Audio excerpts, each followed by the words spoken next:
Thanks for joining us at Right On Replicas, where we're proud to bring you the best scale model kit reviews on the planet. This review covers the re-released M4 Sherman tank in 1/35th scale from Revell. It's model kit number 85-7864. And it's a skill level 4 kit for the intermediate modeler. The pieces are molded in olive drab with one-piece rubber tracks and water slide decals. There are about 93 pieces to this kit and a nice set of instructions. The dimensions are approximately 7 inches long, 3 1/4 inches wide, and 3 3/4 inches high. And as you can see in the video, there are 3 crew members that come with the kit, and they can be finished to represent the ground support.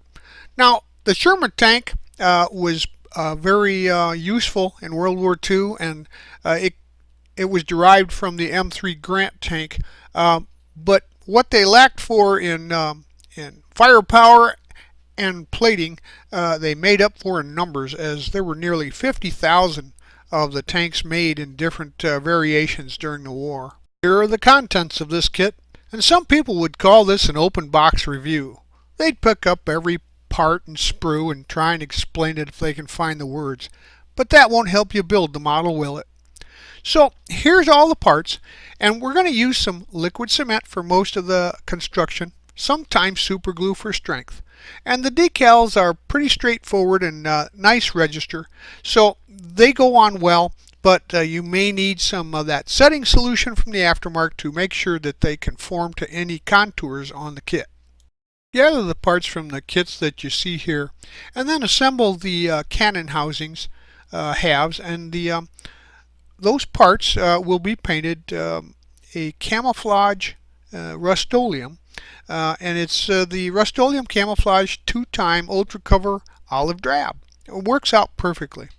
Now the machine gun carrier brace and both the turret rings, lift rings, and the searchlight and the lift ring are attached to the turret, and then the cannon housing assembly is snapped into the turret assembly, but don't use glue there so it can be operational and rotate. Now we can grab these parts along with the upper hull and the gun mount, and they're sprayed with the same camouflage olive drab, and then the turret assembly is placed on the upper hull, and the 4 turret hubs are attached to the bottom of the turret, locking it onto the upper hull. The gun mount is then installed into the turret assembly, and the support hub is attached to the interior side of the turret assembly, and then to the bottom of the gun mount, locking it in place. Now the 50 caliber machine gun, we painted that Model Master gun metal, and then snapped it into the gun. Now mount there, and don't use glue as it is also operational. In fact, use some caution here, because not only will the turret be rotational, but the gun mount and the 50 caliber gun will be as well. Gather the parts that you see here and paint those with the camouflage olive drab, and then the left and right telephone box and both rear tank lights and both rear lifting eyes are attached to the back section of the upper hull assembly. Now the hatch covers, left and right, and the front lifting eyes and both front large lights are attached to the front section of the upper hull. Then finally the antenna is attached to the turret assembly by the 50 caliber machine gun. Now spray the left and right hull sides and the bottom with the olive drab, and then the right side is attached to the whole bottom, and then the front axle and the rear axle are installed to the right side of the hull. Then the left hull side is attached to the whole bottom. Now the front axle and the rear axle are slid through the back of the left hull side, completing this part of the assembly. And the front axle is the only axle that's designed where it can't be slid through one side and into the other due to a circle hub that's being molded onto the axle there. If you're building for a contest entry, the copyright logo and sticker logo on the whole bottom, they can be, sanded off for a more realistic look, and the sticker just peels off. You can use some mild dish detergent to remove any residue there. So grab these parts and also paint those with the camouflage paint, and two of the idler wheels are installed on the right side of the hull, and the cone-shaped hubs are attached to the posts, locking those wheels into the right side there. And then you repeat that for the left side. And I recommend you test fit the parts before assembly, as there was a little flash on the idler wheels and the holes in the cone-shaped hubs.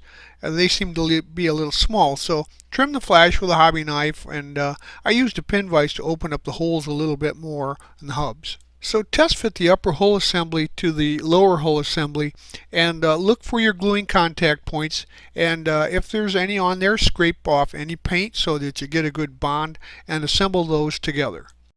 So grab the suspension dollies and the wheels and paint those with the camouflage paint. Once they're dry, two of the outer suspension wheels are then installed to the front side of a suspension unit dolly, and then the inner suspension wheels are attached to the posts that are sticking through it on the other side. So do this for all 6 suspension assemblies. Now install 3 of the suspension assemblies on the right side and 3 on the left side of the tank assembly. So grab the pairs of drive wheels and sprockets and paint those with the olive drab, and then the inner wheel, drive wheel, is slid onto the right side of the front axle, and also the outer drive wheel, and then the outer sprocket wheel is attached to the right front axle, then locking everything into place. Then you repeat the process for the left side of the tank assembly. Similarly, we're going to do that with these pieces. The rear inner idler wheels and the outer idler wheels are spray painted olive drab. Now the rear inner wheel is slid onto the rear axle, and then the outer idler wheel is attached to the right rear axle, locking that into place. And now you repeat that for the left side of the tank assembly.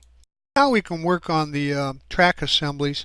And each track is one piece unit with joining sections, and you'll need to clean up the joining sections due to a little flash there, but they're easy to assemble. And I use some super glue on this because quite often these have to be stretched a little bit, so you need some strength there. But in this particular case, the tracks are a little loose, so they went on very easily with no problem at all. Just install those over the idlers and wheels.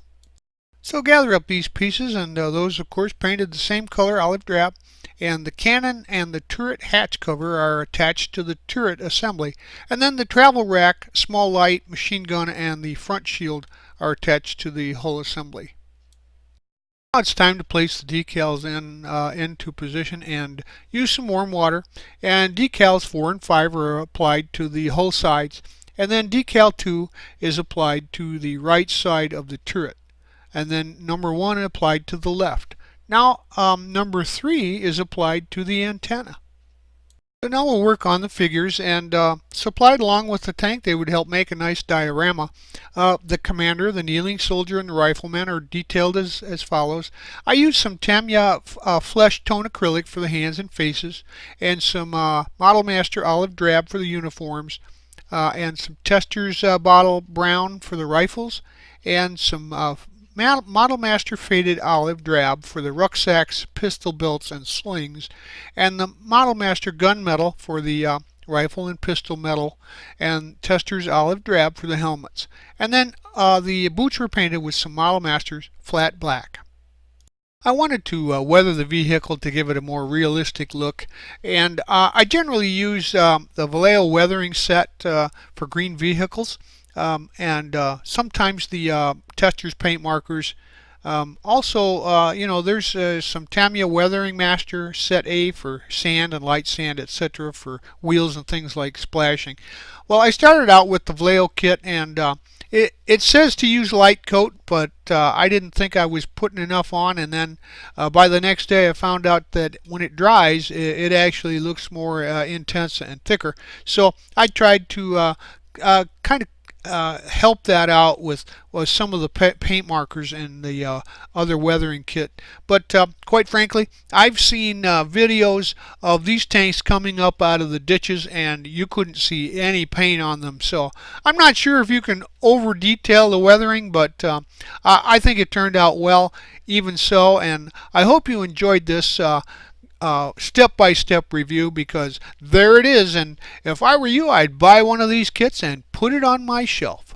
We hope that you've enjoyed this step-by-step premium model kit review from Right On Replicas, and so that you don't miss any more, please subscribe to our YouTube channel. But you can find us on Facebook and also at our website, rightonreplicas.com. Thanks!